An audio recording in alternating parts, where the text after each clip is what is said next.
Assalamualaikum warahmatullahi wabarakatuh. Tepangkeun nami abdi Anisa Nurhidayati, abdi di kelas 11 IPS hiji, di dieu abdi janten pambawa iklan. Assalamualaikum warahmatullahi wabarakatuh. Tepangkeun nami Abi Saila Indriani, salaku presenter. Assalamualaikum warahmatullahi wabarakatuh. Tepangkeun nami abdi Dayadrana Pusat Revani, di dieu abdi janten pembawa iklan. Tepangkeun nami abdi Vera Lestari Sulistia salaku reporter. Tepangkeun nami abdi Nazelina salaku reporter. Tepangkeun nami abdi Irfan Hilmi, di dia abdi janten salaku editor. Tepangkeun nami abdi Muhammad Kafari Paldi salaku editor. Audio Jungle.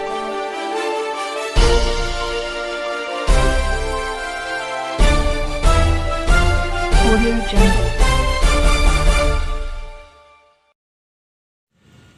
Assalamualaikum warahmatullahi wabarakatuh. Sampurasun. Wilujeng enjing mitra sadayana tepang deui sareng sungkuring pun Saila Indriani dina program berita dinten ieu di Didieu TV. Tilu warta anu lebet ka redaksi TV baris diduikeun ka sababaraha menit kapayun. Pamiarsa nyanggakeun iber salengkepna. Pemirsa, Rusia tos ngaklaim bakal bikin rajang kota di Ukraina. Sementara Presiden Ukraina Volodymyr Zelensky tos deui ngahubungi ka negara barat pikeun maksakeun zona larangan terbang kanggo nyegah serangan leuwih ti Rusia. Pesawat anti nuklir milik Rusia katingal lepas landas di langit Moskow, Rusia. Pesawat kiamat disebut dioperasikeun ku Angkatan Udara Rusia, numutkeun media negara Rusia. Pesawat model anyar ieu gaduh kemampuan nahan ledakan nuklir sareng fungsina salaku komando udara jeung pos kontrol pikeun pajabat tinggi pangkat. Dina mangsa musibah jeung konflik siber bersenjata nuklir ngalaporkeun armada Presiden Rusia Vladimir Putin urang geus ngangkat perhatian khusus yen perang nuklir bisa terjadi di tengah konflik lumangsung Rusia-Ukraina.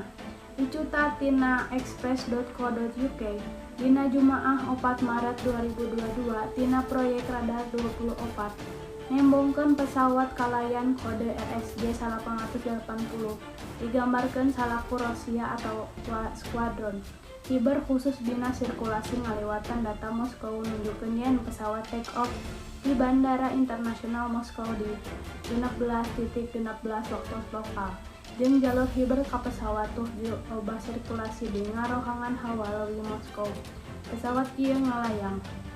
Ieu medar salila 3 jam 41 menit sarta mendarat deui di Bandara Internasional Moskow.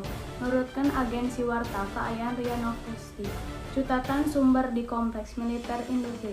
Nagara urang nyebutkan yen pesawat kiamat generasi katilu dilaksanakeun dina bulan Juli tahun katukang. Salajengna aya warta ngeunaan minyak goreng saatas iklan-iklan di baris ditayangkeun. Dina tahun 1840 di Jogja, Ibu Rahmat Sulistyo ngawitan ngaracik ramuan jamu godogan tolak angin. Kangge lebet angin sareng gejala sapertos kembung, enak, oge muriang. Kualitas bahana pas pisan, nepi ka jamu godogan tolak angin teh dipercanten ku masyarakat. Perang tina tahun 1848, keluarga Ibu Rahmat Sulistyo ngalih ka Semarang.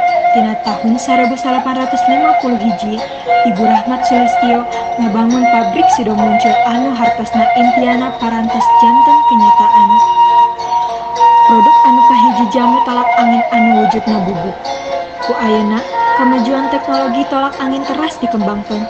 Dugi ka tahun 1882 produksi mangrupi cairan praktis oge rasana raos pisan. Tolak angin Sido Muncul kangge kaluarga pinter. Ratusan warga di Kabupaten Luwu Wetan Sulawesi Kidul dadasakan pikeun meunangkeun minyak goreng kalawan harga 14.000 per liter. Ratusan wargi di Kabupaten Luwu Wetan Sulawesi Kidul rela pasedek-sedek kanggo menangkeun minyak goreng kalawan pangaos Rp14.000 per liter.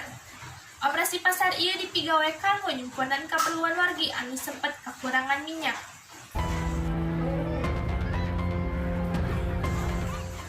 Operasi pasar anu dipigawe pamarentah Kabupaten Luwu Wetan Sulawesi Kidul diserbu ku ratusan wargi. Maranehanana sumawatan rela ngantri jeung padesak-desakan demi menangkeun minyak goreng. Kalawan pangaos Rp14.000. Rencanana operasi sarupa bade balik pigawe jelang ngasupan sasi suci Ramadan. Hesena menangkeun minyak goreng di wewengkon ieu, minabel sapalih wargi angken kapaksa ngagunakeun mantega kanggo ngagentosan minyak goreng. Di Kabupaten Luwu Wetan Sulawesi Kidul, Vera Lestari, warta dinten ieu ngalaporkeun. Satos ikan-ikan nu bari ditampilkeun aya warta ngeunaan Nelson Sarira anu salamet tina kekejaman kelompok kriminal di Papua. Hai guys, hayu urang mikir geuning. Nyak itu lamun nyampur es batu sareng lemon jeung gelembung biasa seenak jeung seseger Sprite. Mangga weh cobian, tapi nyatana sesah. Saur Anjeun, info ieu penting teu? Nyatana Anjeun janten nonton iklan ieu salami leuwih ti 20 detik. Jeung ayeuna Anjeun jadi haus sareng hoyong minum Sprite nyatana nyegerkeun. Cenah pamirsa, Nelson Sarira anu salamet tina kekejaman kelompok bersenjata diungsikeun ka Bandara Mojes Kilangin, Papua. Nelson salamet sementara 8 rencanganna tiwas. Proses evakuasi Nelson Sarira nyaeta hiji-hijina pagawe PT Palapa Timur Telematika anu salamet tina panembakan kelompok bersenjata di Kecamatan Beoga, Kabupaten Puncak, Papua. Nelson Sarira dipastikan salamet, sedangkan 8 babaturanna nu keur ngaropea munara ditembak ku KKB Papua. Nelson Sarira nyarios nalika serangan diluncurkeun ku KKB dina dinten Rebo, anjeunna teu aya di base camp. Tapi nalika anjeunna balik ka base camp, anjeunna tos mendakan 8 rerencanganna tewas.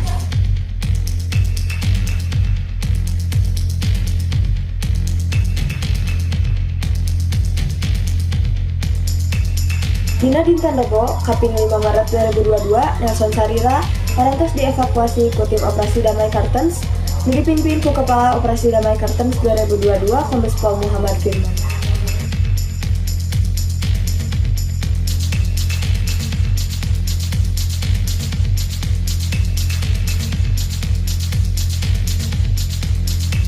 Di Kabupaten Puncak, Papua, Abina Jalina Indrianti, dina warta dinten ieu ngalaporkeun. Pamirsa rupi namung sakitu pidanga warta dina dangat ayeuna, ngawakilan Ais Pangampih di Dieu TV Simkuring. Sheila Indriani, amis mungkur, amis mundur, nadahapunten dina samudaya kalepatan. Wassalamualaikum warahmatullahi wabarakatuh. Salam di ditu di dieu.